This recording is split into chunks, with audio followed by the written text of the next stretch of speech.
വേദിയിലും സദസ്സിലും സന്നിഹിതരായിട്ടുള്ള സംഭൂതരായ ഭക്തജനങ്ങളെ, സജ്ജനങ്ങളെ, നിങ്ങൾക്ക് ഏവർക്കും എൻ്റെ നമസ്കാരം.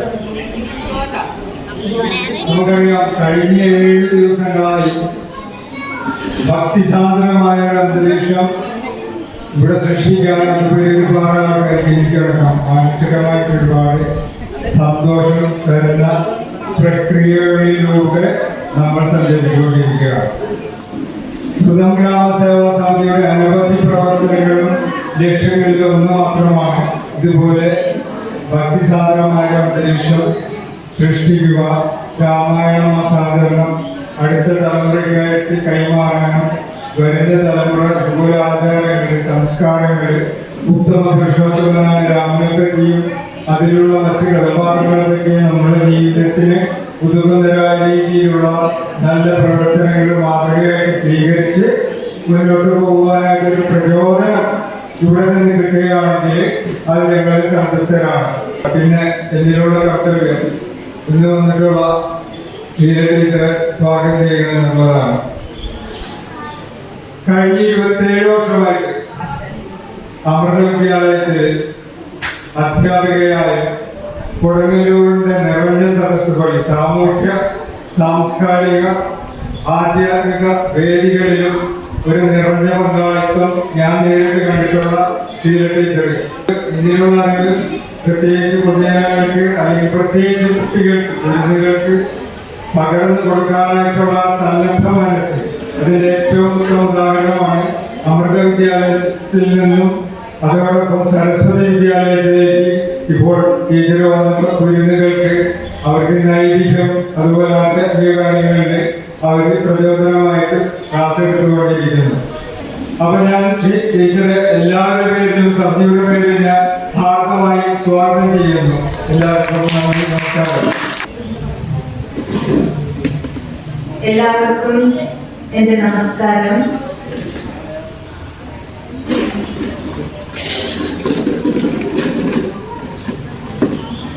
വലിയൊരു ഭാഗ്യം തന്നെയാണ് ഭഗവത് സന്നിധിയിൽ അതിനേക്കാളുപരി ഈ സജ്ജനങ്ങളുടെ മുമ്പിൽ ഇരിക്കുക എന്നുള്ളത്. ഒരു മിനിറ്റ് സമയം എല്ലാവരും നടു നിവർന്നിരിക്കുക.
വന്ദേ ഗുരുപരമ്പരാ.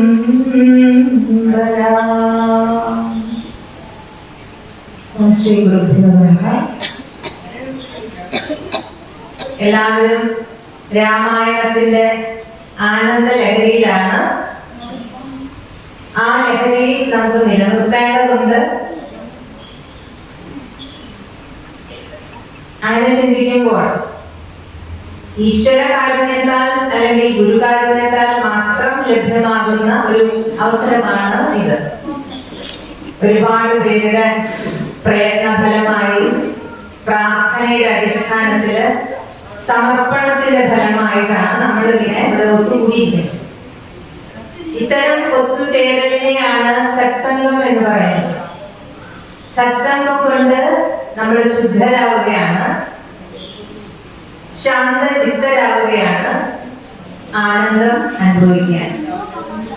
ഇവിടെ ത്യാഗമുണ്ട്, സമർപ്പണമുണ്ട്, തീർച്ചയായിട്ടും അതിനോടനുബന്ധിച്ച് ആനന്ദവുമുണ്ട്. എന്തുകൊണ്ടാണ് ഈ രാമായണ മാസം ആചരിക്കുന്നത്? അതൊരു വലിയ ചോദ്യമാണ്. കാരണം യുഗങ്ങൾക്ക് മുൻപേ നടന്ന ഒരു സംഭവ കഥ, ആ കഥ അതേ ഭാവത്തിൽ അതേ ലഹരിയിൽ ഇന്നും നമ്മുടെ സിരകളിൽ ഇങ്ങനെ നിറഞ്ഞു തുളുമ്പി നിൽക്കാൻ. അത് മഹാപുരുഷന്മാരുടെ വാക്കുകളിലൂടെ, ഋഷീശ്വരന്മാരുടെ തപസ്സിന്റെ ഫലമായി നമ്മളിലേക്ക് എത്തി നിൽക്കുന്ന ഈ ചൈതന്യ പ്രവാഹത്തെ നമ്മൾ ഇങ്ങനെ കണ്ണടച്ച് സ്വീകരിച്ചു കൊണ്ടേയിരിക്കുക. രാമായണത്തെ കുറിച്ച് പറയാനും പ്രസംഗിക്കാനും ഒന്നും നമ്മൾ ആരുമല്ല. കാരണം അത്രയ്ക്ക് ഗംഭീരമായ, അത്രയ്ക്ക് മഹത്തായ, അതിശ്രേഷ്ഠമായ ഒരു മഹാഗ്രന്ഥമാണ് രാമായണം. രാമായണത്തെ കുറിച്ച് ചിന്തിക്കാം, അതേ നമുക്ക് സാധിക്കും. ആ ചിന്തയിലൂടെ തന്നെ നമ്മളിലേക്ക് ഏതോ ഒരു വിദ്യുത് തരംഗം വന്നു ചേരും. കാരണം രാമായണം വേദം തന്നെയാണ്. ഈ സന്ദർഭത്തിൽ നമ്മൾ ചിന്തിക്കണം, എന്തുകൊണ്ടാണ് പ്രത്യേക ഈ സാഹചര്യത്തില് ഗുരുവര്യന്മാര് അല്ലെങ്കിൽ ആചാര്യ ശ്രേഷ്ഠന്മാര് ഇങ്ങനെ നിശ്ചയിച്ചത്? കാരണം രാമായണം എന്ന അമൂല്യമായ ഗ്രന്ഥം, അമേയമായ അറിവിന്റെ ശേഖരം നമ്മള് ആദ്യകാലങ്ങളിൽ, എന്റെ അമ്മൂമ്മയുടെ കാലഘട്ടത്തില് എനിക്കറിയാം, എന്റെ അമ്മൂമ്മ സംസാരിക്കുമ്പോ ആ സംസാരത്തില് രാമായണത്തിന്റെ ഒരു കോട്ട് ഉണ്ടായിരിക്കും. പണ്ടത്തെ 4ാം ക്ലാസ്സോ മറ്റാണ് വിദ്യാഭ്യാസം. പക്ഷെ സംസാരിക്കുന്നത് രാമായണത്തിലെ ശീലുകൾ വെച്ചിട്ടാണ്. ഉദാഹരണം കോട്ട് ചെയ്തിട്ടേ സംസാരിക്കുള്ളൂ. അപ്പൊ അത് നമുക്ക് മനസ്സിലാക്കാം, ആ കാലഘട്ടത്തില് നിത്യപാരായണം ചെയ്തിരുന്ന ഗ്രന്ഥമാണ് രാമായണം. അത് പാരായണം ചെയ്യാതെ, അതിനെ സ്തുതിക്കാതെ, അതിനെ പഠിക്കാതെ ഉറങ്ങില്ല. കഠിനമായ അധ്വാനങ്ങളാണ് ആ കാലഘട്ടത്തില്. കൃഷിപ്പണി, ഗൃഹജോലികള്, കുടുംബ പശ്ചാത്തലം, അത് കൂട്ടുകുടുംബം, ഇതിന്റെ എല്ലാം ഇടയിലാണെങ്കിൽ പോലും രാമായണ പാരായണം കഴിച്ചിട്ടേ ഉറങ്ങും. അതുപോലെ എന്റെ അച്ഛനെ കുറിച്ച് അറിയാം, കൃഷിക്കാരായിരുന്നു അവര്. അദ്ദേഹവും അന്നത്തെ എല്ലാവരും ഒരുമിച്ചാണ് ജോലി ചെയ്യുക, അല്ലെ? കർഷകനും അവിടെ തൊഴിലാളി മുതലാളി ഭേദമൊന്നുമില്ല. അത് കഴിഞ്ഞ് വന്നിട്ട് കുളിജപങ്ങൾ കഴിഞ്ഞ് രാമായണം വായിച്ചിട്ടേ ഉറങ്ങുള്ളൂ. അത് ചിട്ടയാണ്, നിഷ്ഠയാണ്, ആചാരമാണ്. അതാണ് അവരുടെ ശക്തി. പക്ഷേ ഇപ്പോ നമ്മൾ വലിയ പരിഷ്കാരികളായി ആ ഒരു സമ്പ്രദായത്തെ, ആ ഒരു ശക്തി സ്രോതസ്സിനെ നമ്മൾ കുറച്ചൊക്കെ കൈവിടിയാൻ തുടങ്ങി, അല്ലെങ്കിൽ അതിനെ കൈവിടാൻ തുടങ്ങി, അതിനെ അവഗണിക്കാൻ തുടങ്ങി. അതിനേക്കാൾ ഗിച്ചറായിട്ട് ഒരുപാട് കാര്യങ്ങൾ കണ്ടു തുടങ്ങിയപ്പോ ഇതെന്ത് ആ ഒരു ഭാവമാണ് നമ്മൾ കൈവിടുകയാണ് ചെയ്തത്. രാമായണം ഉത്തമ ഗ്രന്ഥമാണ്, ഉത്തമ പുരുഷോത്തമനെ കുറിച്ചുള്ള ഗ്രന്ഥമാണ്, അതൊക്കെ നമുക്കറിയാം. പക്ഷെ എന്തോ ഒരു കാര്യം നമ്മുടെ പിന്നിലേക്ക് വലിച്ച് മാറ്റുകയാണ്. നമുക്ക് വലിയ താല്പര്യമൊന്നുമില്ല രാമായണം കഴിക്കാൻ, പഴഞ്ചൻ ആ ഒരു ഭാവമാണ്. അപ്പോ ആചാര്യന്മാര് ദൃഷ്ടിയുള്ളവരാണ്, ദീർഘദർശനത്തിനുള്ള കഴിവുള്ളവരാണ്. അവർ മുൻപേ കൂട്ടി തീരുമാനിച്ചു, തീർച്ചയായും ഈ കർക്കടകത്തിന്റെ ദിനങ്ങള് ആത്മീയമായ ഉന്നതിക്ക് വേണ്ടി പരിശ്രമിക്കാൻ ഉതകുന്ന വിധത്തില് എന്തെങ്കിലും ഒരു കാര്യം ചിട്ടപ്പെടുക. അതിന് നമ്മൾ കൈവിട്ട ആ മഹാചൈതന്യ സ്രോതസ് ഉണ്ടല്ലോ, അതിനെ തിരിച്ചു പിടിക്കുക. ആ ഉദ്ദേശത്തില് ആചാര്യന്മാര് പറഞ്ഞു, ഈ കണ്ണുള്ള കർക്കടകത്തില്, ഈ കർക്കടകം എന്ന് പറഞ്ഞാൽ ആ കാർക്കശ്യമാണ്, കാഠിന്യമാണ്, വേദനകളാണ്, നഷ്ടങ്ങളാണ്. കർക്കടകത്തെ കുറിച്ച് പറയുന്ന കർക്കടകം തന്നെയാണ്, അല്ലെ? ആ ഞണ്ടല്ലേ കർക്കടകം എന്ന് പറയുന്നത്. ആ ഞണ്ടിന്റെ രൂപം ഞാൻ പിടിച്ച് ഞെരിക്കും, അല്ലെ? കടല്ലേ, ഞണ്ടി കടല്ലേ? എങ്ങനെയാണ് കയ്യില വെച്ചിട്ട് മുറുക്കി കഴിഞ്ഞാൽ പോയി. എന്ന് വെച്ചാല് വേദനകളാണ്, പ്രതിസന്ധികളാണ്, കഷ്ടങ്ങളാണ്. അത് അന്നത്തെ കാലഘട്ടത്തിൽ ഭക്ഷണത്തിന് ബുദ്ധിമുട്ടുണ്ടായിരുന്നു. ഇതൊന്നും പിന്നെ ഭക്ഷണത്തിന്റെ കാര്യം പറയാൻ നടക്കില്ല. ഈ സമയത്ത് ഒരുപാട് രോഗങ്ങള്, ജോലി ചെയ്യാനുള്ള ബുദ്ധിമുട്ടുകള്, പുറത്തിറങ്ങാൻ വയ്യാത്ത അവസ്ഥ, ഒരുപാട് ബുദ്ധിമുട്ടുകള് ബാഹ്യമായിട്ടും ആന്തരികമായിട്ടും ഉള്ള കാലഘട്ടമാണ്. അപ്പോ ഒരു ഉപാധി എന്നുള്ള നിലയില്, ഒരു ഔഷധം എന്നുള്ള നിലയില് നമുക്ക് പ്രിസ്ക്രൈബ് ചെയ്ത് കിട്ടിയ ഒരു ഔഷധ കൂട്ടാണ് രാമായണം. കൂടെ നമ്മളോട് ആചാര്യന്മാര് നിർദ്ദേശിച്ചു, ആയുർവേദ ഭിഷക്കുരന്മാര്, പണ്ഡിതന്മാര് നിർദ്ദേശിച്ചു ഈ തരത്തിലുള്ള മരുന്ന് കഞ്ഞി ഇവിടെയോ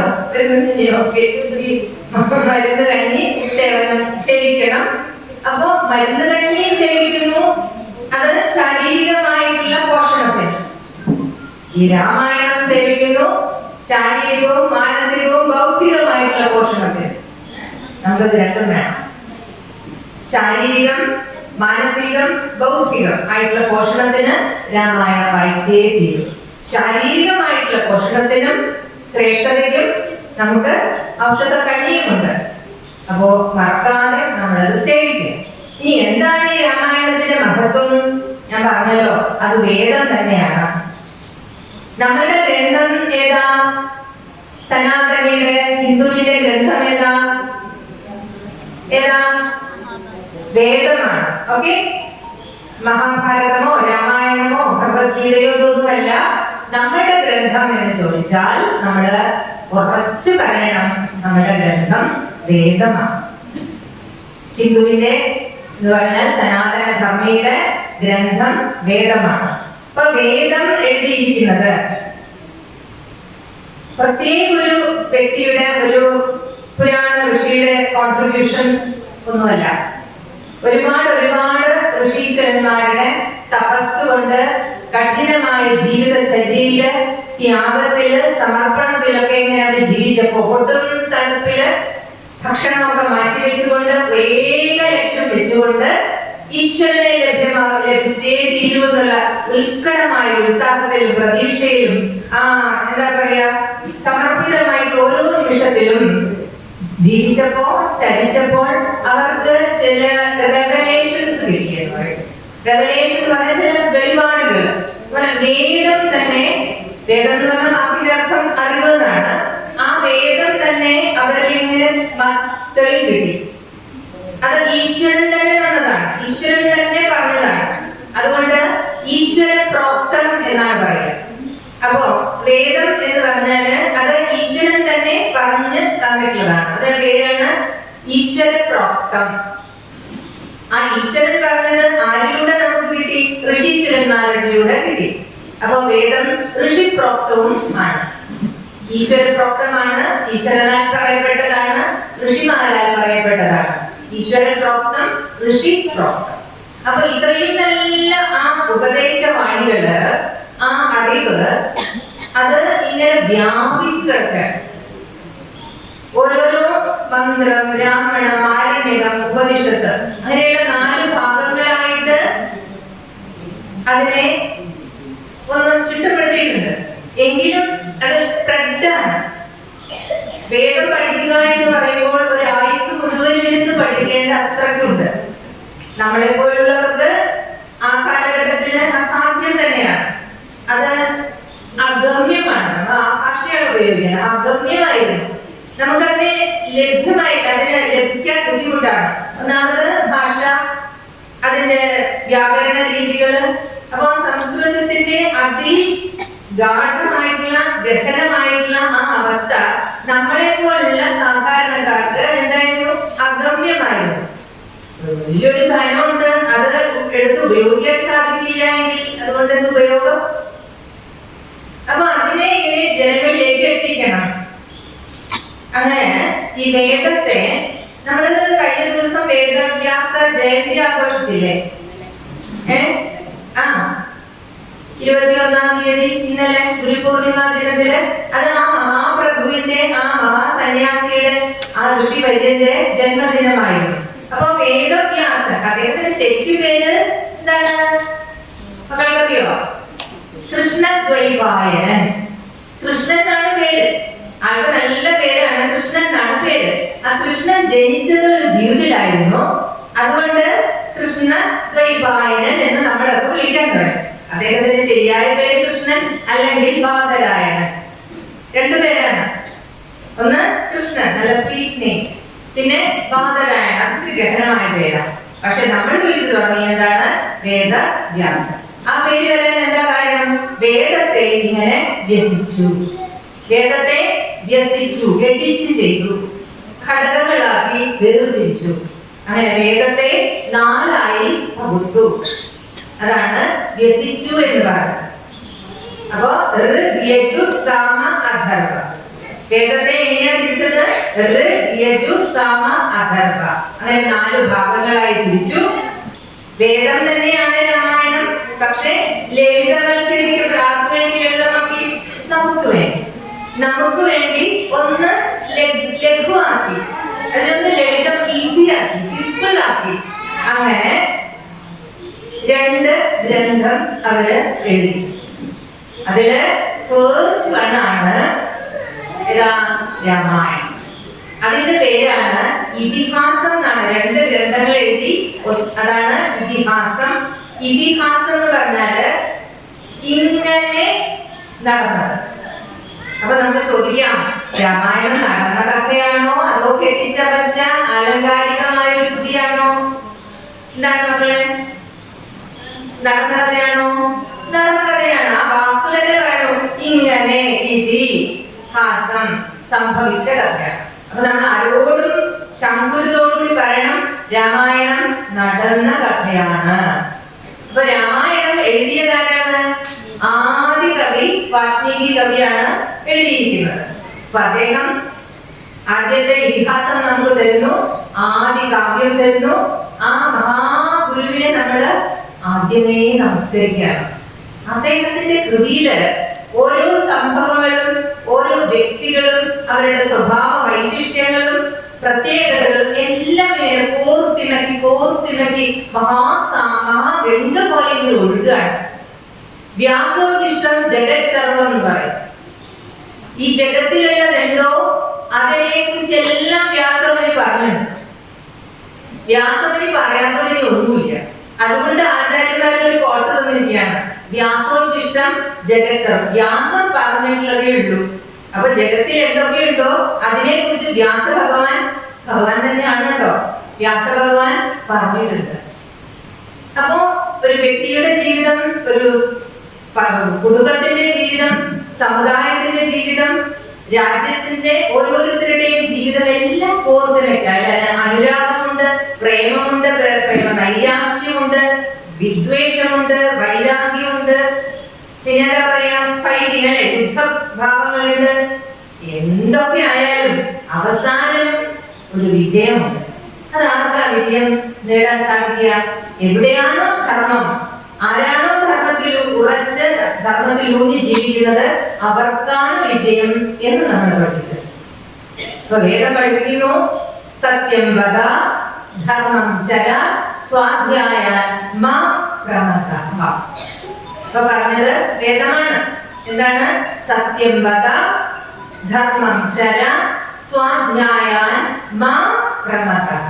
അതൊരു വലിയ അടിയാട്ടോ നമുക്ക്. സത്യം പറയാൻ പറയാൻ എങ്ങനെയും നമ്മൾ സത്യം പറയും, പരമാവധി ശ്രമിക്കണം, അത് വേറെ കാര്യം. പിന്നെ ധർമ്മം ചര, ധാർമ്മികമായി തന്നെ നമ്മൾ പരമാവധിയും ശരിക്കും. മൂന്നാമത്തെ ഡോസ് കൂടിയത് എന്താണ്? സ്വാധ്യായം. എന്താ നമ്മൾ ചെയ്യേണ്ടത്? പഠിക്കൂ. പഠനം പാഠനം. സ്വാധ്യായം എന്ന് പറഞ്ഞാൽ പഠിക്കുക, പഠിച്ചുകൊണ്ടേയിരിക്കുക. അത് മാറ്റിവെക്കല്ലേ, അതാണ് ഗുരു പറഞ്ഞത്. സ്വാധ്യായാൻ മാ പ്രമദഃ. അതിനെ മാറ്റിവെക്ക, അരുതേ. സത്യം പറയണം, ഓക്കെ, ധർമ്മത്തിലൂടെ ജീവിക്കണം, ചരിക്കണം, പിന്നെ പഠിച്ചുകൊണ്ടേയിരിക്കണം. അത് നാലിൽ പഠിക്കുന്ന കുട്ടികൾ മാത്രം പഠിച്ചാൽ മതിയോ? പോരാ. നമ്മൾ ഓരോരുത്തരും വിദ്യാർത്ഥികളായി ഇങ്ങനെ തുടർന്നുകൊണ്ടേയിരിക്കുക. കാരണം ഭാരതം ഭാവിയിൽ ലഭിക്കുകയല്ലേ. ഭാരതത്തിന്റെ ആ ക്യാരക്ടറിസ്റ്റിക് എന്താന്ന് ചോദിച്ചാൽ, അതിന്റെ ആ പ്രതിഭാവിശേഷം എന്താണെന്ന് ചോദിച്ചാൽ അത് അറിവാണ്.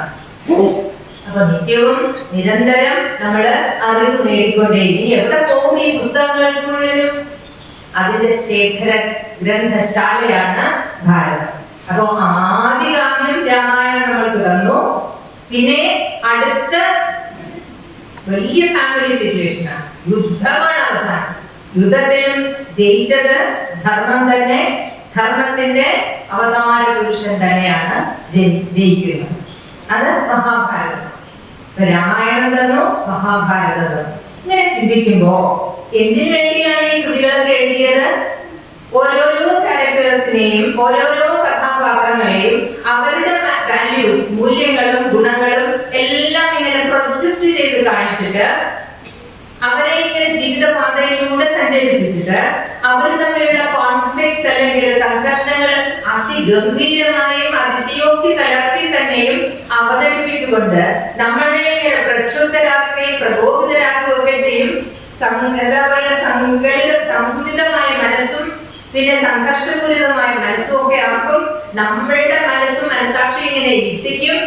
അവസാനം നമ്മൾ തിരിച്ചറിയും the success is only for the righteous one. എന്താ നമ്മൾ തിരിച്ചറിയാം? വിജയം എന്നും ധാർമ്മികരുടെ ഭാഗത്താണ്. അങ്ങനെയുള്ള ഒരു ക്യാരക്ടറിനെ നമുക്ക് ഈ ഇതിഹാസം, ഈ രാമായണത്തില് നല്ല പ്രൊജക്ട് ചെയ്ത് മഹാകവി ആദികവി തന്നു. ആ ക്യാരക്ടർ ആരാണ്? നമ്മൾ പറയൂ, രാമായണത്തിലെ പ്രധാന ക്യാരക്ടർ ശ്രീരാമചന്ദ്രപ്രഭു. ഉറപ്പുത്തരം പറഞ്ഞു കേട്ടോ. അപ്പൊ ശ്രീരാമചന്ദ്രപ്രഭു ആണ് നമ്പർ 1 ക്യാരക്ടർ. അങ്ങനൊരു നേതാവ്, നമ്മളൊരു റോൾ മോഡൽ കിട്ടണ്ടേ? റോൾ പോലെ ശ്രീരാമചന്ദ്രപ്രഭുവിന്റെ രൂപം നോക്കൂ, അദ്ദേഹത്തിന്റെ സൗഷ്ഠവം നോക്കൂ, അദ്ദേഹത്തിന്റെ ധീരത നോക്കൂ, ബുദ്ധി, ഓരോരോ പ്രവർത്തനങ്ങൾ ഇങ്ങനെ നോക്കുമ്പോ അദ്ദേഹം ശാന്തസ്വരൂപിയാണ്. ശാസ്ത്രജ്ഞാനമുണ്ട്. ശാസ്ത്രം എന്ന് പറഞ്ഞാൽ നോളജ് ആണ്. ശാസ്ത്രം എന്ന് പറഞ്ഞാൽ ആയുധമാണ്. എല്ലാം വീരനാണ്. അറിവിന്റെ അഗാധമായിട്ട് അറിവുണ്ട്. അത്രയ്ക്ക് ശ്രേഷ്ഠ പുരുഷനാണ്. അങ്ങനെയുള്ള ഒരു മനുഷ്യനെ എവിടെ കണ്ടെത്താനാണ്? സൗമ്യനാണ്, ഒപ്പം തന്നെ കോപിഷ്ഠനുമാണ്, വിനയമുള്ളവനാണ്, ഒപ്പം തന്നെ പ്രൗഢഗംഭീരമായിട്ട് ജീവിതം നയിക്കുന്ന ആളുമാണ്, ശാന്തസ്വരൂപനാണ്, ഒപ്പം തന്നെ കോപിഷ്ഠനാണ്. അധർമ്മം എവിടെയില്ലേ അത് തകർത്തെറിയാൻ തക്ക ശക്തിയും പ്രാപ്തിയും തന്റേടവും ആ വിജയത്തിന്റെ ഉറപ്പുള്ള മനുഷ്യനാണ്. ഇങ്ങനെയൊക്കെയുള്ള ഒരാളെ ആരാണ് ഈ ലോകത്തിലുള്ളത്? അങ്ങനെ അതാണ് ശ്രീരാമചന്ദ്ര പ്രഭു. അപ്പോ ഒരുപാട് നെഗറ്റിവിറ്റീസ് ഉള്ള വേറൊരാളെ കൂടി പ്രൊജക്ട് ചെയ്തു ഉള്ള ആളെ തന്നെയാണ്. അപ്പൊ രാവണൻ എന്നുള്ള കഥാപാത്രത്തെ പരമാവധി ഒരുപാട് ഗുണങ്ങളുള്ള ആളാണെങ്കിലും കാമം എന്നുള്ള ആ ദുർഭാവം അല്ലെങ്കിൽ ദുർവൃത്തനായ, കാമം കൊണ്ട് ദുർവൃത്തനായി തീർന്ന ആ രാക്ഷസ രാജാവിനെ ധർമ്മം കൊണ്ട് തികഞ്ഞു നിൽക്കുന്ന, പരിപൂർണമായി ഭാവിച്ചു നിൽക്കുന്ന, പരിപൂർണത കൊണ്ട് അതിചൈതന്യവത്തായി നിൽക്കുന്ന ആ ധർമ്മത്തിന്റെ വിഗ്രഹ രൂപം, രാമോ വിഗ്രഹവാൻ ധർമ്മ. രാമനെ കുറിച്ചുള്ള നല്ല കോട്ടാണത്. രാമോ വിഗ്രഹവാൻ ധർമ്മ. ധർമ്മം ഉടലെടുത്ത് ശരീരമെടുത്ത് വന്ന് നിന്നാൽ ആരെ പോലെ ഇരിക്കും? ശ്രീരാമചന്ദ്ര പ്രഭുവിനെ പോലെ ഇരിക്കും. അങ്ങനെ 2 വൈരുദ്ധ്യങ്ങളാണ്, കോൺട്രാസ്റ്റ്. ഒന്ന് അധർമ്മത്തിന്റെ മൂർത്തി, മറുഭാഗത്ത് ധർമ്മത്തിന്റെ വിഗ്രഹം. അപ്പോ ഇവര് തമ്മിൽ യുദ്ധം നടക്കുക. ഇതെല്ലാവർക്കും അറിയാലോ, നമ്മുടെ കഥ എല്ലാവർക്കും അറിയാം. മക്കൾക്ക് അറിയില്ലേ? ഞാൻ ക്ലാസ്സിൽ ചോദിച്ചപ്പോൾ ടഫ് എന്നാണ് ഉത്തരങ്ങൾ പറയുന്നത്. കാരണം ഒരു പ്രശ്നോത്തരക്ക് ഗംഭീരമായിട്ട് പഠിച്ചിട്ടുണ്ട്. Okay, very happy. അങ്ങനെ ഇങ്ങനെയുള്ള പ്രശ്നങ്ങള് തന്നിട്ട് അവസാനം നമ്മളിലേക്ക് ഇങ്ങനെ പറഞ്ഞു തരികയാണ്, ആത്യന്തികമായിട്ടുള്ള ശാശ്വതമായിട്ടുള്ള വിജയം ധർമ്മത്തിനേയുള്ളൂ. ഇപ്പൊ രാമായണം നമ്മളെ പഠിപ്പിക്കുന്നു, ധർമ്മത്തിലൂടെ ചരിക്കുക, സത്യം പറയുക, ഒപ്പം തന്നെ പഠിച്ചുകൊണ്ടേയിരിക്കും. കാരണം നമ്മൾ ഭാരതീയനാണ്. ഭാരതത്തിന്റെ ആ പ്രകൃതി തന്നെ അറിവാണ്, വേദം തന്നെയാണ് നമ്മൾ നെഞ്ചിലേറ്റി നടക്കേണ്ടത്. അപ്പൊ നല്ല രസകരമായ രീതിയിൽ പരമന്മാരുടെ കഥയുണ്ട്, ഇത്തിരി മുതിർന്നൊരു കടുവ സ്റ്റേഷനുണ്ട്. അങ്ങനെ ഓരോ കരടിയുടെ ഒരു എന്താ പറയാ ജാമ്പവാനുണ്ട്. അപ്പൊ ജാമ്പവാനുണ്ട്, ഹനുമാൻജിയുണ്ട്, അങ്ങനെ ഒരുപാട് ഒരുപാട്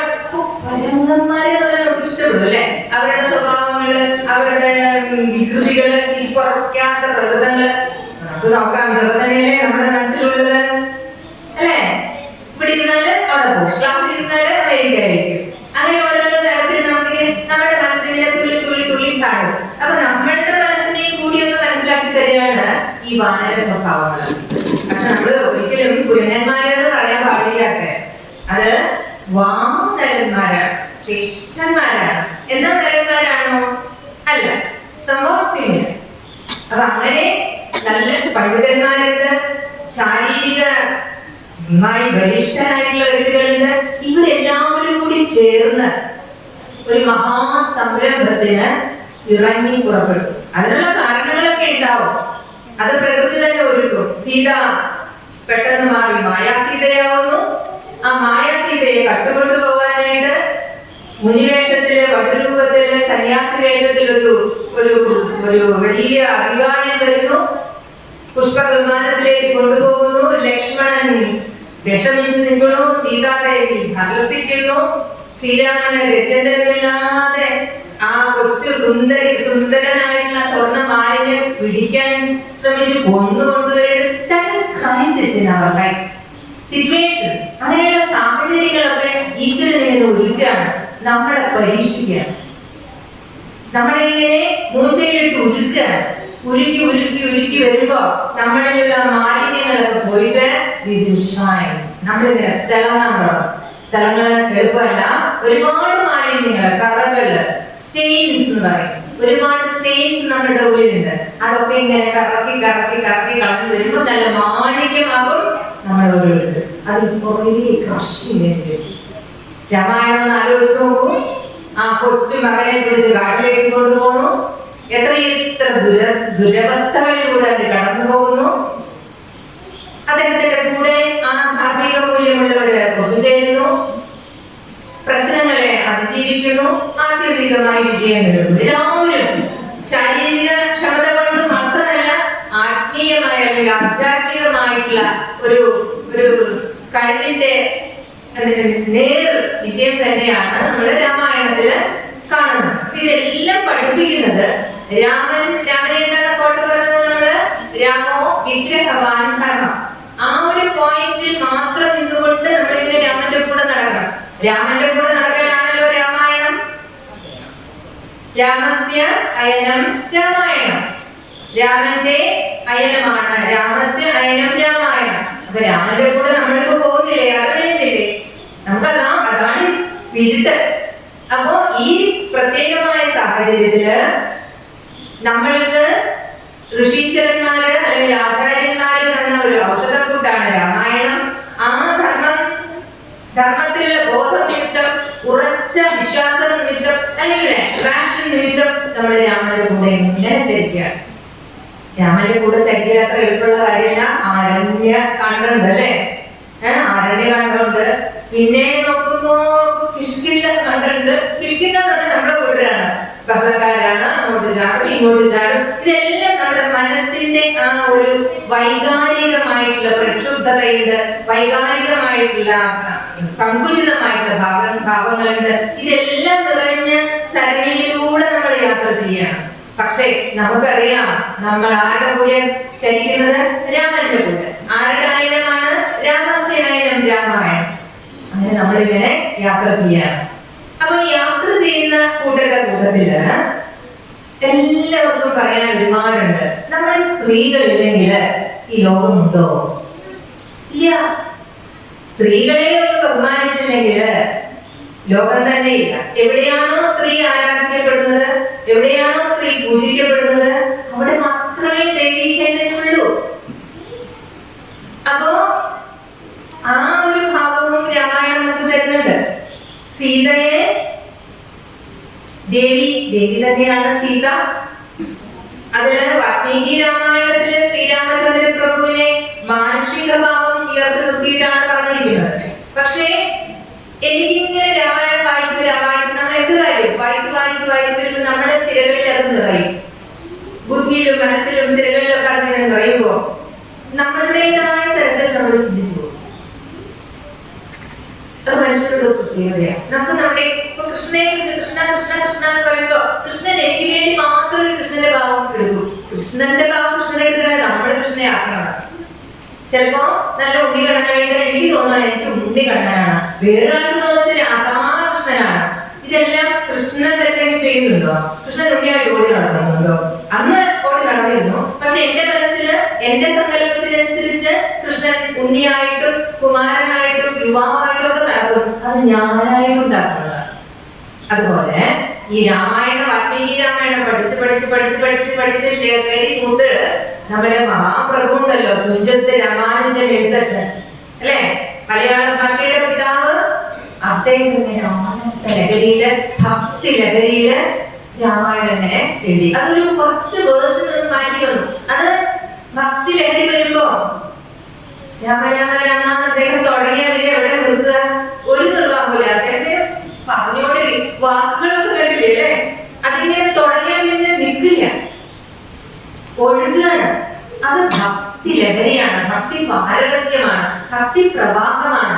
അങ്ങനെ ഒരു പ്രവാഹമായി നമുക്ക് കിട്ടിയതാണ് അധ്യാത്മ രാമായണം. നമ്മുടെ മലയാളികള് അതിന്റെ ആനന്ദതയിലാണ്, അതിനെ കൂട്ടിച്ച് മത്തായിട്ടിരിക്കുക. അപ്പൊ അങ്ങനെ മത്തായിട്ടിരുന്നാൽ മാത്രം പോരാ, ഒരുപാട് കാര്യങ്ങൾ ഇങ്ങനെ ഒന്ന് ചിന്തിച്ചുകൂടി മനസ്സിലാക്കണം. അതിലിവിടെ എൻ്റെ അടുത്ത് ജയലക്ഷ്മി ജി പറഞ്ഞു, നമ്മളിങ്ങനെ ഒരുപാട് സെഷൻസ് നടത്താറുണ്ട്, നിങ്ങൾ ഒരുപാട് എന്താ പറയാ എക്സ്പോഷർ കിട്ടിയിട്ടുള്ളവരാണ്.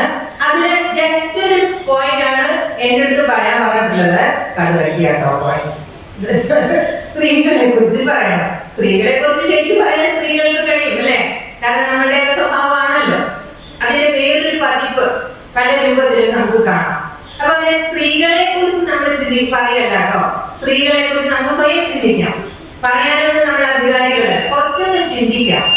അപ്പൊ നമുക്കൊന്ന് ഡിവൈഡ് ചെയ്യണമെങ്കിൽ അയോധ്യയിലെ സ്ത്രീജനങ്ങൾ ആരൊക്കെയാണ്? അയോധ്യയിലെ സ്ത്രീജനങ്ങളായിട്ട് മനസ്സിൽ വരുന്നത് കൗസല്യുണ്ട്, കൈകേയി, പിന്നെ സുമിത്ര. ഓക്കെ, അവര് രാജപത്നിമാരാണ്.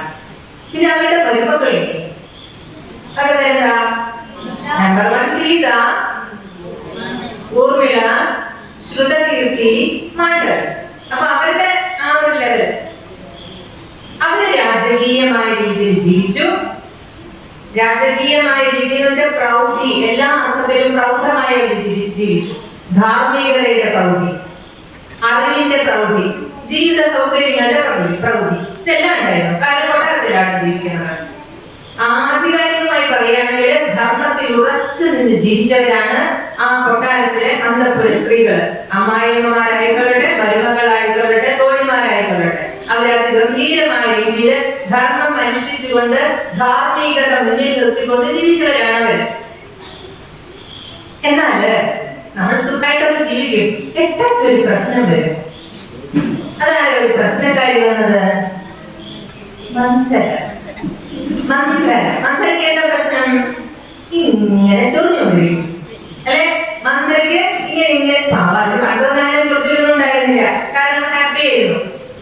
കൈകേയിയുടെ നമ്പർ 1 തോഴിയാണ്, അമ്മയ്ക്ക് സ്ഥാനമുള്ളത്, മാതൃതുല്യായിട്ടാണ് കേകയ രാജ്യത്ത് നിന്ന് കൈകേയിയുടെ കൂടെ വന്നത്. അപ്പോ കൈകേയി വന്ന ദശരഥന് ഏറ്റവും പ്രിയപ്പെട്ട പത്നിയാണ്. ആ ഒരു ഈഗോ ഉണ്ട് കൈകേയിക്ക്. ദശരഥ മഹാരാജാവിന്റെ ഇഷ്ടപത്നിയാണ്, അല്ലെങ്കിൽ നമ്പർ 1 കൗസല്യാണെങ്കിലും മനസ്സിൽ നടക്കുന്ന നമ്പർ 1 കൈകേയിയാണ്. അപ്പൊ ആ കൈകേയിയുടെ തൊഴിൽ എന്ന് പറയുമ്പോൾ എനിക്ക് ഇത്തിരി വില കൂടുമല്ലോ. വേറെ പ്രശ്നങ്ങളൊന്നുമില്ല, സംഘർഷങ്ങളൊന്നുമില്ല, സുഖമായിട്ട് ജീവിക്കും. പക്ഷേ പ്രകൃതിയല്ലേ, നമ്മൾ മനസ്സിലാക്കണം. മന്ത്രിയെ ആരും കുറ്റം പറയല്ലേ, പ്രകൃതിയല്ലേ. നമ്മളും ചിലപ്പോഴൊക്കെ അങ്ങനെ ചിന്തിക്കാറില്ലേ? എന്തെങ്കിലും കുശുമ്പും കുന്നായ്മയൊക്കെ തോന്നാറില്ലേ? ആ കുശുമ്പും കുന്നായ്മയും തോന്നിയാലും അതിനെ പെട്ടെന്നൊന്ന് ചാനലൈസ് ചെയ്യാം നല്ലതിലേക്ക്. അസൂയ, കുരുഷ്, കുശുമ്പ്, വിദ്വേഷം, ഇതൊക്കെ എല്ലാവരുടെ മനസ്സിൽ സ്ത്രീകളുടെ മുന്നിൽ മാത്രമല്ല, എന്നാൽ കൂടുതലും നമ്മൾ ഈ പ്രമുഖ വനിതകളിലാണ് കൂടുതലുള്ളത്. അത് ജാതി സ്വഭാവമാണ്, അത് പെട്ടെന്നൊന്നും പോവില്ല. പിന്നെ ഇങ്ങനെ യോഗ, മെഡിറ്റേഷൻ, അതിലൂടെയൊക്കെ നമുക്കൊന്ന് റിലീവ്ഡ് ആവാം, അത്രയേ ഉള്ളൂ. അപ്പൊ നമ്മളോട് പഠിപ്പിക്കുകയാണ്, നമ്മള് സുഖലോലുപതയിൽ ജീവിച്ചിരിക്കുമ്പോൾ കുഴപ്പമൊന്നുമില്ല, പക്ഷെ ഇടയ്ക്ക് ചില ഫ്രിക്ഷൻസ് വരും. ജീവിത പ്രകൃതി തന്നെ ഇടയ്ക്ക് ചില ഫ്രിക്ഷൻസ് ഇട്ട് തരും, പ്രശ്നങ്ങൾ സംഘർഷങ്ങൾ ഇട്ട് തരും. അവിടെ പതറാതെ നിൽക്കണം. കൈകേയി എങ്ങനെയാണ് ജീവിച്ചിരുന്നത്? കൈകേയിക്ക് രാമചന്ദ്രൻ എന്ന് പറഞ്ഞ ശ്രീരാമൻ എന്ന് പറഞ്ഞ ചെറുപ്പക്കാരൻ കുട്ടിയെ വലിയ ഇഷ്ടമായിരുന്നു.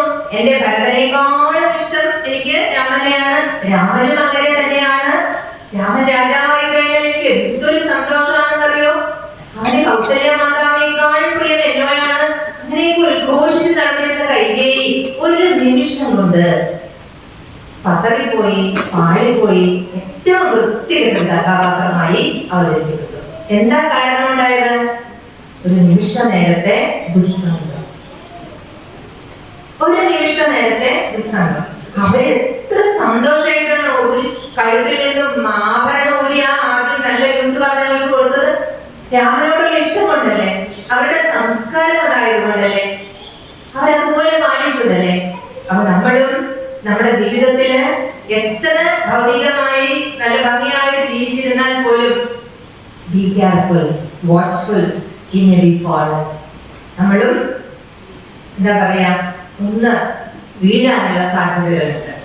അപ്പൊ നമ്മള് രാമായണം പഠിപ്പിക്കുന്നു, വീഴാനുള്ള അക്കപ്പതിക്കാനുള്ള അല്ലെങ്കിൽ പതിക്കാനുള്ള ചാൻസസ് ഉണ്ട്. We should be watchful.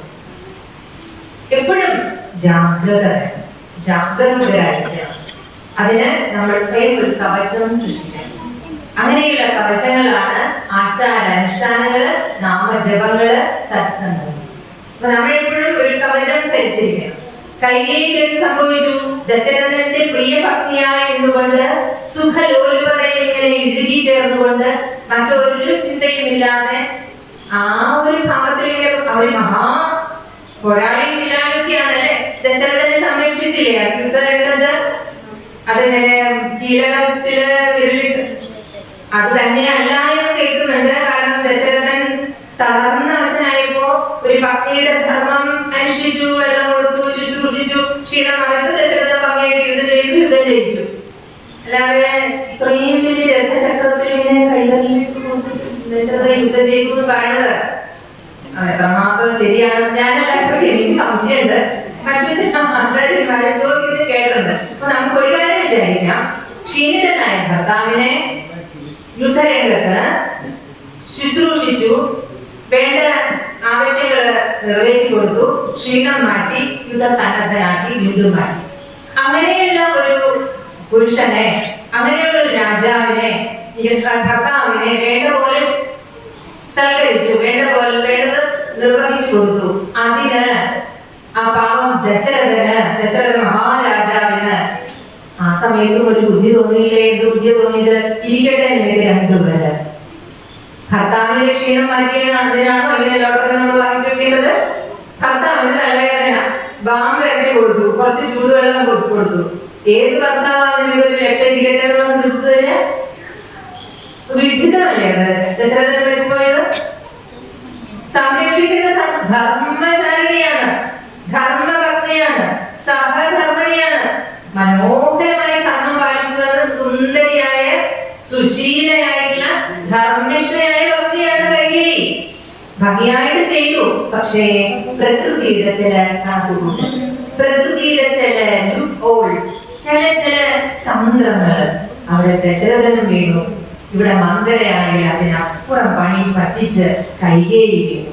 അപ്പൊ നമ്മൾ പഠിക്കുന്നു ചാൻസ് ജീവിതത്തില് നമ്മള് പാടിപ്പോവാനായിട്ടുള്ള അല്ലെങ്കിൽ പതറി വീഴാനുള്ള ചാൻസസ് ഉണ്ട്. അതിൽ നിന്നുള്ളൊരു കവചം നമ്മൾ സൃഷ്ടിച്ചെടുക്കുക തന്നെ വേണം. അതിനാണ് സത്സംഗങ്ങള്, ആരാധനകള്, ആചാര അനുഷ്ഠാനങ്ങള്, പഠനം, സ്വാധ്യായം. അറിവാണ് നമ്മളെ നയിക്കുള്ളൂ. അറിവാണ് നമ്മൾക്കുള്ള പ്രചോദനം, സംരക്ഷണം, ഉണർവ്, ഊർധ്വഗതിയിലേക്കുള്ള പ്രയാണം. ഇതെല്ലാം അറിവാണ്. അപ്പൊ നമ്മൾ ഓരോരുത്തരും നമ്മളുടേതായിട്ടുള്ള ഗ്രന്ഥങ്ങള് പഠിക്കുക, പഠിച്ച് മുന്നേറുക.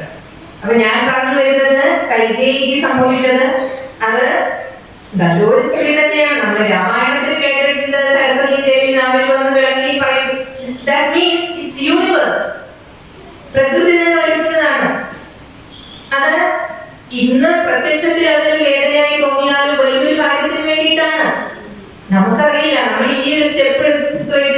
നമുക്ക് അറിയുള്ളൂ. പക്ഷെ അതിനപ്പുറത്ത് വലിയ വലിയ കാര്യങ്ങൾ നടത്താനുണ്ടെന്നുള്ള ദ ഗ്രേറ്റസ്റ്റ് ഡിസൈനർ ഉണ്ടല്ലോ. ആരാണ് ദ ഗ്രേറ്റസ്റ്റ് ഡിസൈനർ? ഈശ്വരൻ, പ്രകൃതി. ആ പ്രകൃതി ഒരുക്കി വെച്ചിട്ടുള്ള എല്ലാ സെറ്റപ്പിലൂടെയും നമ്മുടെ ഇങ്ങനെ ചരിക്കുകയാണ്. അത് ചിലപ്പോ നമ്മൾ അറിയാതെ കൈകേയിയായി പോകും, ചിലപ്പോ നമ്മുടെ ദശരഥന്റെ ആ വിലാപത്തിന് ഇടവന്ന പോലെയുള്ള സംഭവങ്ങളിലൂടെ കടക്കേണ്ടി വരും. അവിടെ എല്ലാം നമ്മൾ സ്വയം സുരക്ഷ നോക്കണം. സ്വയം സുരക്ഷ നോക്കേണ്ടതാണ് ഈ തരത്തിലുള്ള ഔഷധ സേവയും പിന്നെന്താണ് സ്വാധ്യായം. അപ്പൊ ഞാൻ രണ്ട് ക്യാരക്ടറാണ് പറഞ്ഞത്.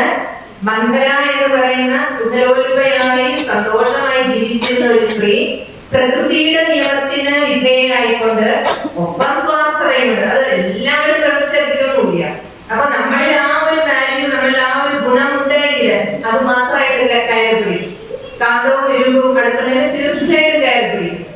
അങ്ങനെ ആ ജീവിതത്തില് സംഭവിക്കാൻ പാടില്ലാത്തതൊന്നുമില്ല, സംഭവിക്കേണ്ടതേ സംഭവിച്ചിട്ടുള്ളൂ. കാരണം വലിയൊരു ലക്ഷ്യമുണ്ട്, അധർമ്മിയെ ഇല്ലാതാക്കട്ടെ. അങ്ങനെ ആ കരുക്കളെല്ലാം നിരത്തി കൂട്ടി വെച്ചിരിക്കുമ്പോൾ നമ്മുടെ ശരീരത്തിലൊക്കെ ഒന്ന് എണ്ണ പുരട്ടി കള്ളന്മാര് നടക്കുന്ന പോലെ അല്ലെ മറ്റുള്ളവർ പിടിച്ചാൽ പിടിക്കപ്പെടാതിരിക്കാൻ എന്നുവെച്ചാൽ പ്രശ്നങ്ങളുണ്ട് ജീവിതത്തില്.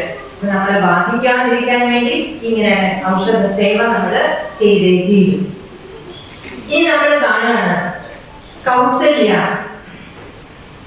കൗസല്യ എന്ന് പറയുമ്പോ രാജഭക്തിയാണ്, രാമന്റെ മാതാവാണ്. അതിസാത്വികമായിട്ട് സാധ്വിയായിട്ട് ജീവിച്ച ഒരു മഹാ സ്ത്രീരത്നമാണ് കൗസല്യ. ആ കൗസല്യം എങ്ങനെയാണ്? രാമൻ പറഞ്ഞല്ലോ, അമ്മ അച്ഛൻ ഇങ്ങനെ ഒരു ആജ്ഞ തന്നിട്ടുണ്ട്, എനിക്ക് ഈ നിമിഷം തന്നെ വനത്തിലേക്ക് പുറപ്പെട്ടേ തീരുള്ളൂ, എന്നെ ഏൽപ്പിച്ചിട്ടുള്ള ദൗത്യം അതാണ് എന്ന് പറയുമ്പോ അത്രയ്ക്ക് സാധ്യയായി ജീവിച്ചിരുന്ന ആ കൗസല്യ മാതാവിന്റെ ഉള്ളിൽ ഒരു സ്ത്രീയുണ്ട്. ആ സ്ത്രീ ഗുണവും ഭാര്യാഭാവം, അമ്മഭാവം, സ്ത്രീഭാവം എന്നിട്ട് പറഞ്ഞു, നിന്നോട് നിന്റെ അച്ഛനല്ലേ കാട്ടിൽ പോകാൻ പറഞ്ഞത്, ഞാൻ പറയുന്നു പോണ്ട. അതോ അവിടെ പോയി ആ ഒരു ശാന്തിയും സൗമ്യഭാവവും. അപ്പോ ഏത് സാഹചര്യങ്ങളാണെങ്കിലും നമ്മളെ ഒന്ന് സംഘർഷണത്തിന് ഒരു ഏറ്റുമുട്ടലിന് ഇടവരുത്തുന്ന സംഭവങ്ങൾ ഉണ്ടാവും. പിന്നെ പ്രശ്നങ്ങൾ വന്നാൽ പ്രതികരിക്കേണ്ടത് ആവശ്യമാണ്. എപ്പോഴും ഇങ്ങനെ വരയിലാമെന്ന് ചൊല്ലിയിരുന്നിട്ട് യാതൊരു കാര്യമില്ല. രാമമന്ത്രം നമുക്ക് ശക്തിപ്രദായകമാണ് എങ്കിൽ പോലും രാമമന്ത്രം ചൊല്ലുമ്പോ വാളെടുക്കുന്ന തന്റെ ഇടം നമുക്ക് ഉണ്ടായിരിക്കണം. അപ്പോ ജീവിതത്തില് ചില സന്ദർഭങ്ങൾ ഉണ്ടാവും. നമ്മൾ എങ്ങനെയാണ് അതിനെ തരണം ചെയ്യേണ്ടത്? ആ തരണം ചെയ്യേണ്ടതിന് നമുക്ക് ശക്തി നൽകുന്ന ഗ്രന്ഥങ്ങൾ നമ്മൾ കൂടെ കൊണ്ടു നടക്കണം. വലിയ രാമായണ ബുക്കോ ഭഗവത്ഗീത ബുക്കോ കൊണ്ടു നടക്കണമെന്നല്ല, അതിന്റെ തത്വം നമ്മൾ ഇങ്ങനെ ഗ്രഹിച്ചു കൊണ്ട് നടക്കണം. കൗസല്യ എന്ന മഹാ സ്ത്രീ രത്നത്തെ നമ്മൾ നമിക്കുന്നു. ആ ഒരു പ്രൗഢമായ ജീവിതം നമുക്കും അനുകരിക്കാൻ സാധിക്കണം. അപ്പോ ജീവിതം അനുകരണമാണ്. നല്ലതിനെ അനുകരിക്കുക, തീയതിനെ മാറ്റിവെക്കുക. ഈ മഹാഗ്രന്ഥങ്ങൾ നമ്മളെ പഠിപ്പിക്കുന്നത് അതാണ്.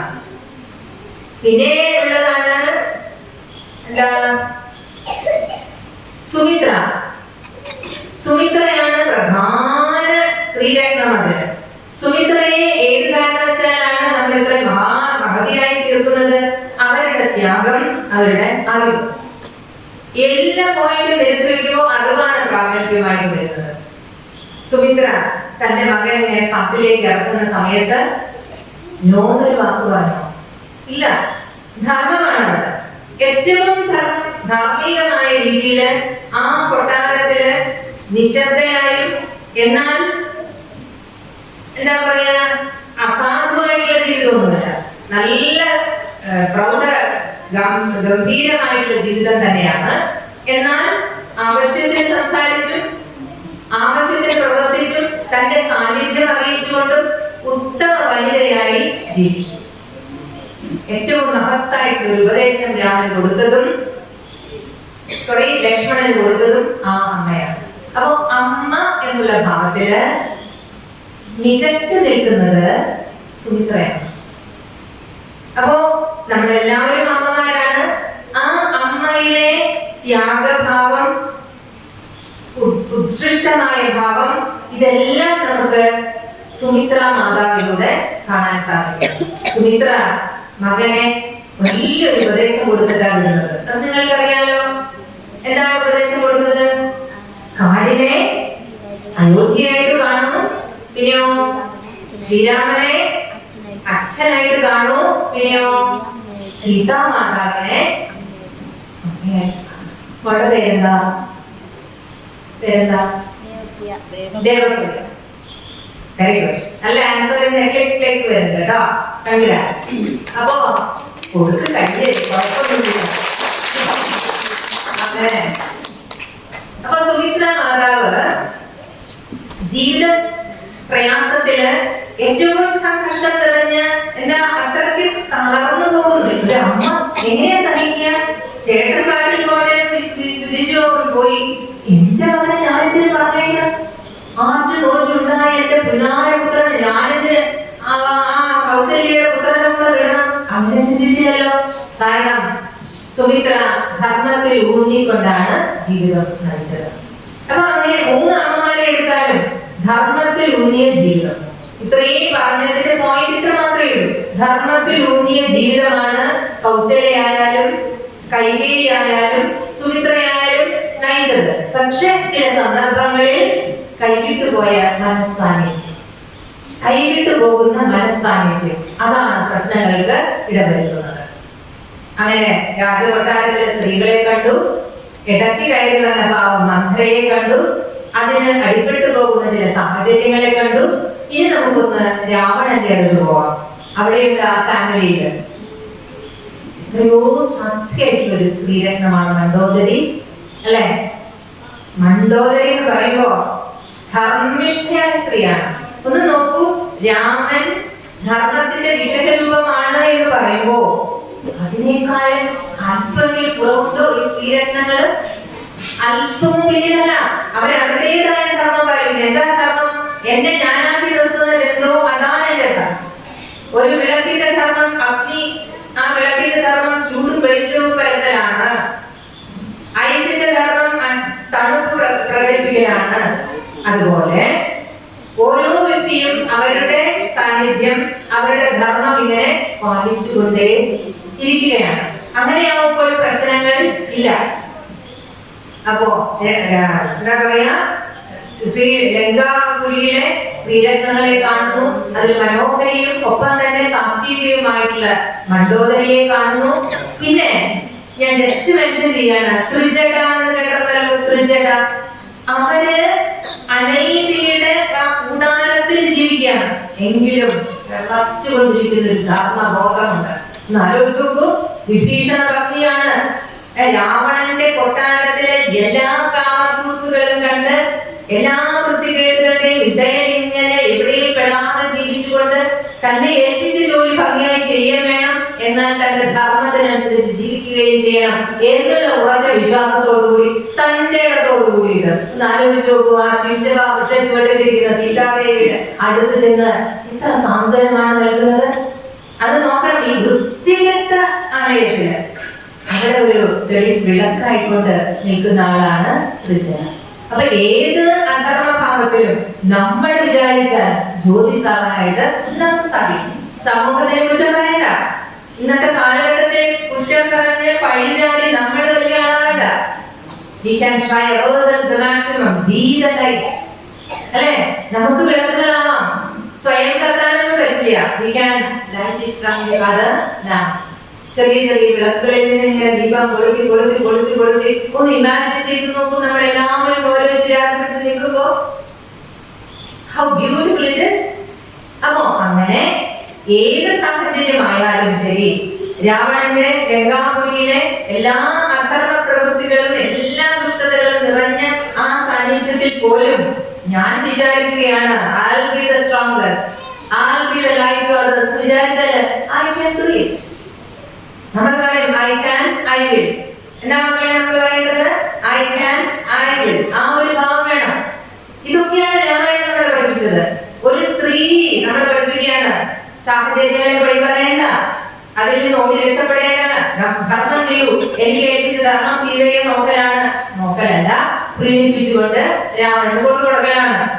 ഓക്കെ, പക്ഷേ എന്റെ ഉള്ളിനുള്ളിൽ തെളിഞ്ഞു തട്ടിക്കൊണ്ടിരിക്കുന്ന ഒരു ധർമ്മ ചൈതന്യമില്ലേ, അത് കളയാനായിട്ട് ഞാൻ അനുവദിക്കില്ല. ഇപ്പൊ പറയാണ് എനിക്കത് സാധിക്കും, ഞാനത് ചെയ്യും. ആ ഒരു ബോധം സ്ത്രീ രത്നങ്ങളാണ് പഠിപ്പിച്ചു തരുന്നത്.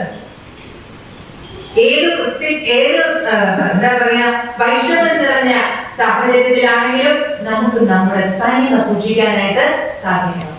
അതാണ് സ്ത്രീകളുടെ മഹത്വം. ബുദ്ധിമുട്ടുള്ള പ്രശ്നങ്ങളുള്ള സാഹചര്യങ്ങൾ ഉണ്ട് എങ്കിലും നമ്മളെ ബഹുമാനിക്കണം. അതിനാണ് സെൽഫ് എസ്റ്റീം എന്ന് പറയുന്നത്. കേട്ടത്? Self esteem. നമ്മളെ ബഹുമാനിക്കുക, നമ്മളെ ആദരിക്കുക, നമ്മളെ സ്നേഹിക്കുക. നമ്മളെ സ്നേഹിക്കാൻ സാധിച്ചാൽ മാത്രമേ മറ്റുള്ളവരെ സ്നേഹിക്കാൻ നമുക്ക് സാധിക്കൂ. Self esteem. അത് രാമായണ കഥാപാത്രത്തിലെ ഓരോ സ്ത്രീകളെയും എടുത്തെടുത്ത് വെച്ചാലും അവരുടെ പ്രധാന ക്വാളിറ്റി സെൽഫ് എസ്റ്റീം ആണ്. നമ്മളെപ്പോലെ ആണല്ലേ ഊർമിളാദേവിയെ പറയാൻ വിട്ടുപോയി. തന്റെ ഭർത്താവ് നിമിഷ നേരം കൊണ്ട് അവിടെ അറിയിക്കുക, മിണ്ട പോലും ചെയ്തില്ല.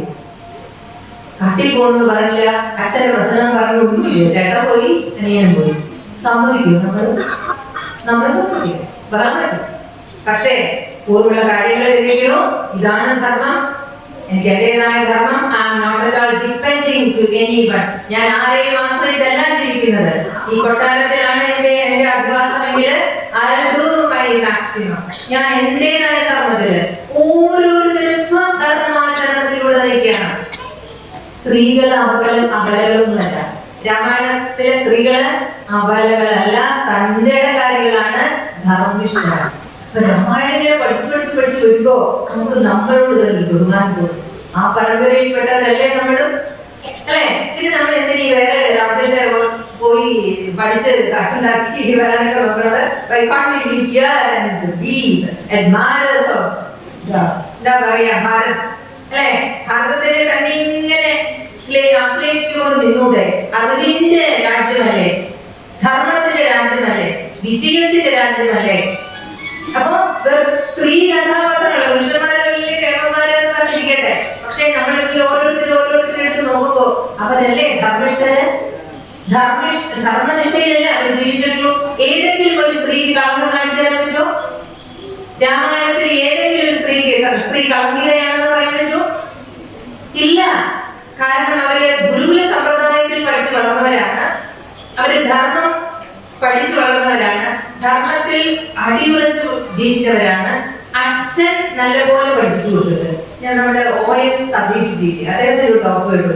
സീതാദേവി ശ്രീരാമചന്ദ്രപ്രഭു അവരുമായിട്ടുള്ള കല്യാണം കഴിഞ്ഞിട്ട് ഇറങ്ങുമ്പോ ജനക മഹാരാജാവ് സീതാദേവിക്ക് കൊച്ചുമകൾക്ക് ഉപദേശം കൊടുക്കുക. അച്ഛന്റെ റോള് പറയും. ജനക മഹാരാജാവ് സീതാദേവിക്ക് ഉപദേശങ്ങൾ കൊടുക്കുക. നീ ആ വീട്ടിൽ ചെന്നാൽ എങ്ങനെ പെരുമാറണം, കാരണം അമ്മായിയച്ഛനുണ്ട്, അമ്മായിയമ്മമാര് കുറേയുണ്ട്. അങ്ങനെ ആ സാഹചര്യത്തില് നീ എങ്ങനെയാണ് ജീവിക്കേണ്ടത്, ഒരു അന്യ യുദ്ധത്തിൽ ചെല്ലുമ്പോ എങ്ങനെ ജീവിക്കണം, എങ്ങനെ പെരുമാറണം, അങ്ങനെയുള്ള സ്റ്റഡി ക്ലാസ് അച്ഛൻ കൊടുത്തു എന്നാണ് പറയുന്നത്.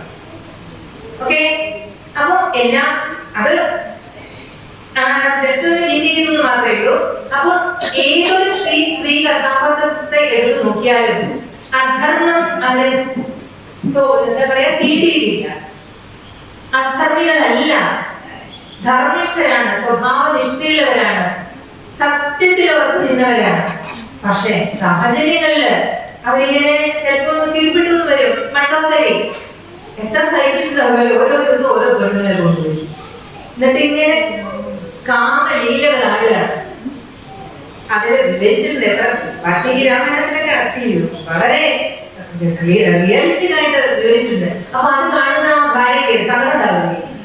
തളർന്നൊന്നുമില്ല കണ്ടോന്നില്ല, കാരണം അയാളുടെ ജോലി, അയാൾ എന്തൊക്കെയോ ചെയ്യുന്നു, അധർമ്മി. പക്ഷെ ഭർത്താവിനെ അതേ ഭാവത്തിലും പ്രേമത്തിലും ബഹുമാനത്തിലും സൽക്കരിച്ച് ജീവിച്ചിരുന്നു. പക്ഷേ സാഹചര്യം വന്നപ്പോ ഉപദേശം കൊടുത്തു. സീതാദേവിയെ വിട്ടുകൊടുത്തു എന്ന് തന്നെ ഉറപ്പിച്ച് പറയാനുള്ള തന്റെ ഇടം മണ്ടോദിക്കാണ്. അപ്പൊ രാമായണത്തിലെ സ്ത്രീകള് ധർമ്മിഷ്ഠരാണ്, ധീരവനിതകളാണ്, ഒരിക്കലും പതറാത്തവരാണ്. അങ്ങനെയൊക്കെ പറഞ്ഞു വരുമ്പോ ഒരു സ്ത്രീ ഇങ്ങനെ ഒരുപാട് വർഷങ്ങള് തപസ് ചെയ്തുകൊണ്ട് വെറും ഒരു ശിലയായി കിടന്നു. അതാരാ? അഹല്യ അല്ലേ? അവരുടെ കുറ്റം കൊണ്ടല്ല, ചെറിയ പാളിച്ച. അത് എന്താ പറയാ, 1000 കണ്ണോട് കൂടി വന്ന ഇന്ദ്രന്റെ വേഷം കെട്ടിന് സ്വന്തം ഭർത്താവിന്റെ രൂപത്തിൽ വന്നപ്പോൾ അബദ്ധത്തിൽ സംഭവിച്ചു പോയ ഒരു പിഴ. അതിന്റെ പേരില് നമുക്ക് പറയാം, ഭർത്താവും വേറൊരാളെ കണ്ട് മനസ്സിലാക്കാൻ സാധിക്കില്ലേ എന്നൊക്കെ ഈ ഭർത്താവ് ചോദിച്ച പോലെ നമ്മൾ ചോദിക്കണ്ട. നമുക്കറിയില്ലേ, ഇങ്ങനെ പ്രകൃതി തന്നെ പറ്റിക്കാൻ വന്നാൽ ഒരു നിമിഷം പാളിപ്പോയി എങ്കിലും തന്റെ ഭർത്താവിന്റെ ശാപമോ എന്താ പറയാ ശബ്ദല്ലേ ചെയ്തത്, ശരിയായി പോകട്ടെ എന്ന്. അങ്ങനെ വർഷങ്ങള് കൊടും ചൂടിലും മഴയിലും മഞ്ഞിലും കരിയിലകൾ വന്ന് മൂടിയും എന്താ പറയാ ജനവാസമില്ലാതെ ഏകാന്തതയില് ശാന്തമായ ഒരു അന്തരീക്ഷത്തില് ഏകാകിയായി ഉറച്ച മനസ്സോടുകൂടി, എങ്ങനെയാ അകലെയാ ശിലയായിട്ട് കിടന്നത്? ഉറച്ച മനസ്സോട് കൂടിയിട്ട് ശാന്തമായ ജീവിതം നയിച്ചുകൊണ്ട് ഒരൊറ്റ ചിന്ത മാത്രമേ ഉള്ളൂ. അങ്ങനെ ഏകാഗ്രമായിട്ട് ഇങ്ങനെ ജീവിച്ചുകൊണ്ടിരുന്നപ്പോൾ നമ്മുടേതായ ഒരു നല്ലൊരു സ്വച്ഛമായ അന്തരീക്ഷത്തില് ശാപമായിക്കൊള്ളട്ടെ നന്മയായിക്കൊള്ളട്ടെ നമ്മളൊരു ലക്ഷ്യത്തോടു കൂടി മുന്നേറിക്കൊണ്ടിരുന്നാല് ഡെഫിനറ്റ്ലി ഹി വിൽ കം. ആരാ? ഹി ക്യാപിറ്റൽ ലെറ്റർ ഹി ആണ്. ആരാ? രാമൻ വരും. അതിനെങ്ങനെയാണ്? നമ്മൾ തെറ്റൊന്നും ചെയ്തില്ലല്ലോ. നമ്മൾ എന്ത് അപരാധം ചെയ്തു? സിറ്റുവേഷൻ, സറൗണ്ടിങ്, സർക്കംസ്റ്റൻസസ് അങ്ങനെ വന്നു. അതിനെ അക്സെപ്റ്റ് ചെയ്യണം. സാഹചര്യങ്ങൾ നമുക്ക് വരും, നമ്മളെ കുഴക്കുന്ന പ്രശ്നങ്ങളുണ്ടാവും. ജസ്റ്റ് ആക്സെപ്റ്റ് ഇറ്റ്, സ്വീകരിക്കുക. എന്നിട്ട് നമ്മുടേതായ രീതിയിൽ പ്രതികരിക്കുക, പ്രതിബദ്ധിക്കുക. ചിലപ്പോ സംയമനമാണ് വേണ്ടത്. സംയമനം വേണ്ട സമയത്ത് സംയമനം തന്നെ വേണം. ഉറച്ച മനസ്സോടും ഏകാഗ്രമായ ചിത്തത്തോടും കഠിനമായ വ്രതത്തോടും കൂടി ആര് ചരിക്കുന്നുവോ അവരെ രക്ഷിക്കാനായിട്ട് പ്രപഞ്ച നായകൻ തന്നെ വരും. ഓരോരുത്തരെ എണ്ണി പറയാൻ സമയമില്ല. എല്ലാവരും ചിന്തിക്കുക, ഈ പോയിന്റ് മാത്രമേ ഉള്ളൂ. ധർമ്മിഷ്ഠരായി തന്റേടികളായി ജീവിച്ച സ്ത്രീ കഥാപാത്രങ്ങളാണ് നമ്മുടെ മുന്നിൽ മാതൃകയായിട്ടുള്ളത്. നമുക്കും ആ ചൈതന്യത്തെ ഉൾക്കൊള്ളാൻ ശ്രമിക്കാം. അങ്ങനെ രാമായണം നിത്യപാരായണവും നമ്മുടെ ഹൃദയത്തിലെ തുടിപ്പുമായി സൂക്ഷിക്കണം. പിന്നെ ഇങ്ങനെ ഒരു അവസരം എനിക്ക് തന്നു. കാരണം മഹാഭാഗ്യമാണ് ശ്രീരാമചന്ദ്രനെ കുറിച്ച് പറയുക.